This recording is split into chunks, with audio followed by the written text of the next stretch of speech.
ನನ್ನ ಹೆಸರು ಪ್ರಶಾಂತ್ ಶೃಂಗಿ. ಶಾಲೆ ಹೆಸರು GMPS ಎಂಡಿಗೇರಿ. ತರಗತಿ 6ನೇ ತರಗತಿ. ಪ್ರಯೋಗದ ಹೆಸರು ಒತ್ತಡ ಮತ್ತು ಸಾಂದ್ರತೆ. ಪ್ರಯೋಗಕ್ಕೆ ಬೇಕಾದ ಸಾಮಗ್ರಿಗಳು: ಬಾಟಲ್, ಬಲೂನ್ ಮತ್ತು ಮ್ಯಾಗ್ನೆಟ್, ನೀರು ಮತ್ತು ಕತ್ತರಿ. ಬಾಟಲ್ ಅನ್ನು ಒತ್ತಿದಾಗ ಅದು ಒತ್ತಡಕ್ಕೆ ಒಳಗಾಗಿ ಅದರಲ್ಲಿರುವ ಬಲೂನಿಂದಾಗಿ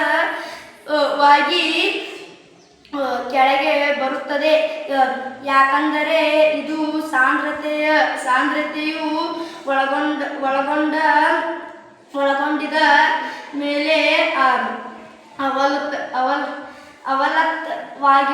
ಅವಲತವಾಗಿರುತ್ತದೆ. ಈ ಸರಳ ಪ್ರಯೋಗವು